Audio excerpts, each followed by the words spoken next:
Madam రొజారియో Shiva సార్ని ఒక ప్రశ్న అడిగారు. సార్, డార్క్ సైడు ఎందుకు ఎక్కువ శక్తివంతంగా కనిపిస్తుంది అని. శివ సార్ సమాధానం ఈ విధంగా ఇచ్చారు. ఖచ్చితంగా అది శక్తివంతంగానే కనిపిస్తుంది రొజారియో.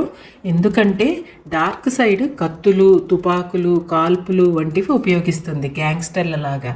పోలీసులు ఎప్పుడు వస్తారు? మనం ఫిర్యాదు చేసినప్పుడు మాత్రమే కదా పోలీసులు వచ్చి పరిస్థితిని చూస్తారు. ఎవరు తప్పు, ఎవరు సరైన వారు అన్నది నిర్ణయిస్తారు. ఆధారాలు ఉంటే గ్యాంగ్స్టర్ను కాల్చవచ్చు లేదా అరెస్టు చేసి జైల్లో వేస్తారు. కానీ మీ పొరుగువాడు మీకు శారీరకంగా హాని చేశాడని మీరు నిరూపించలేకపోతే పోలీసులు మాత్రం ఏం చేస్తారు? అలా నిలబడి చూస్తూ ఉంటారు అంతే. కానీ గ్యాంగ్స్టర్ ఎలా ఉంటాడో తెలుసా? అతను నేరుగా మీ ఇంటికి వచ్చి అందరినీ కొట్టేస్తాడు. ఎవరు సరైన వారు, ఎవరు తప్పు చేశారన్నది అతనికి పట్టదు. అదే గ్యాంగ్స్టర్ల యొక్క స్వభావం. రొజారియో మేడం ఈ విధంగా మళ్ళీ ప్రశ్న అడిగారు. మీరు దేశ చట్టం లేదా దైవ చట్టం గురించి చెప్పారు కదా సార్, కానీ గ్యాంగ్స్టర్లకు ఎలాంటి చట్టం ఉండదా?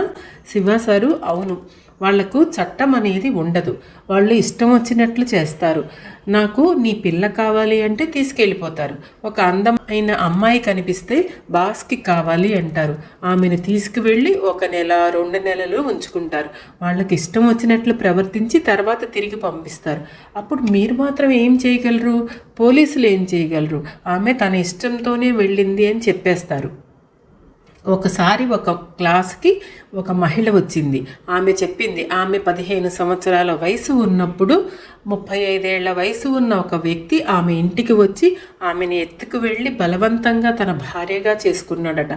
ఆమెకు అతనితో 11 మంది పిల్లలు పుట్టారు. ఆమె క్లాస్లో ఏడుస్తూ చెప్పింది, ఆ మనిషితో నేను ఎంత నరకం అనుభవించానో, ఎంత బాధపడ్డానో మీకు తెలియదు అని.